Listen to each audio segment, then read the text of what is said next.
So, hello everyone. This is the third video on section 5 of Landsberg's The Experience of Death. Obviously, I consider it a crucial section of the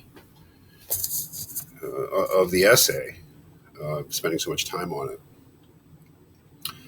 I think it's the part that students, it can be exhausting trying to read Landsberg in the short amount of time that we have. So it's not surprising, and students really can't be blamed at a certain point. They just have to stop, and try to deal with what I've already gotten out of Landsberg in the first four chapters, first four sections. But it's absolutely essential that we spend some time thinking about the things that he says in section 5, because that's kind of where the payoff is. If we regard this essay as, to a certain extent, an argument for immortality or an argument for survival or for life after death, this is section 5 is where he actually gives us reason to believe. There's a highly dramatic moment in section 4 where he says, if you're with the dying person and they die and you realize that they're dead, and you realize what you're left with there is a corpse that can no longer serve as the vessel, so to speak, for the person.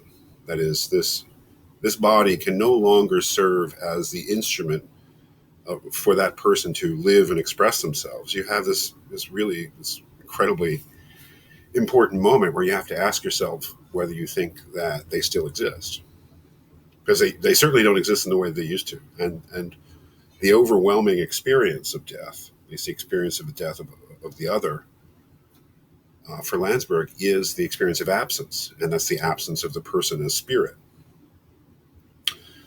So we're left in this kind of existential position where we have to decide, what do we really believe? Do we believe that the person has been annihilated along with the body, or do we believe that the person's absence with regard to us is because of our limitations in being able to connect with them, not because they've been wiped out? That is, do we really believe that they still exist once their bodies have become corpses, once their bodies have died?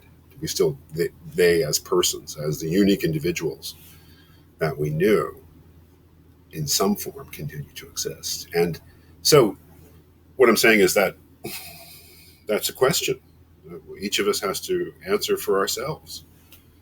And I think it's only really in section 5 that he begins to answer it for himself, or to give us reasons for thinking that he's right in his answer, which is, yes, the person who is now absent, that their disappearance, as he says, is relative to us. It's not a sequel to their annihilation.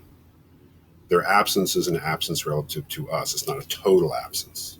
Right? They still exist. So he's giving us reasons, and has been, in section 5, such as they are, for believing that is, believing that the dead still exist. And in a certain sense, everything now in this essay is about trying to reinforce that idea, trying to make that idea more plausible. And I think that idea is summed up in the idea of hope. And this is on page 207.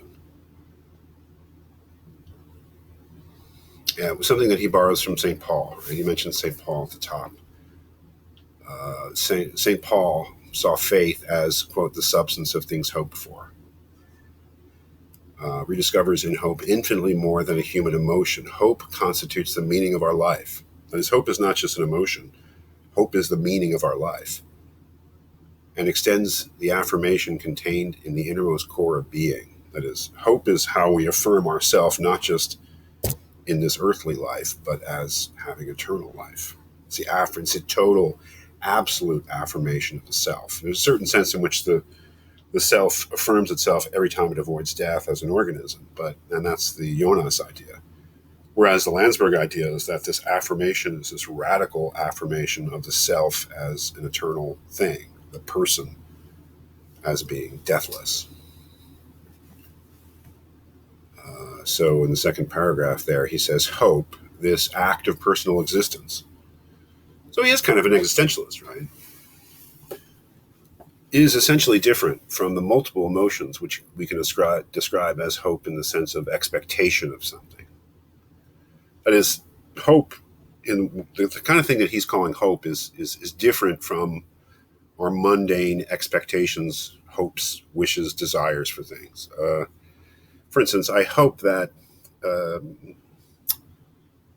we have a snowy winter. I love snowy winters. I hope that the pandemic ends very soon, and that we get a vaccine that keeps people safe. I hope all of these things. I hope that that my child is happy. Right? These are important things to me, but however serious they are, they're different from what he's calling hope, which he believes is a transcendental hope, not for anything within this life, but for a life beyond this life, you might say. He says this does not mean that it lacks volitional content. Like, it really is hope for something. It's not just free, free floating hope. It's hope for something. Hope, he continues, does in fact possess a content, but what it does not possess is a variable content. That is, I can expect this or want that, and the content can change. But hope, he says, this sort of hope with a capital H, is always hope for the same thing. Hope does in fact possess a content, but what it does not possess is a variable content, precisely because it possesses its own incomparable inner content. It is a structure of being, transcending the psychic structure. That is, if Heidegger looks at the human being and to a certain extent sees a being towards death, Landsberg looks at the human being and sees at the very center of it this hope. That's what's there.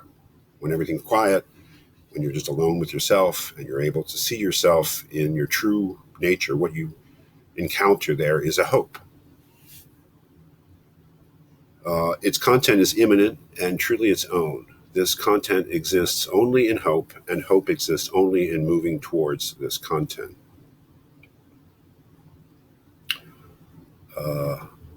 Hope and expectation both appear to move towards the future, but there are two futures involved, appertaining to two kinds of time. The future of expectation is the future in the world in which one hopes for the fulfillment of certain desires. And that's my worldly hope, you may say. Wanting the pandemic to end, wanting my child to be happy, wanting it to be a snowy winter. That's all within this life.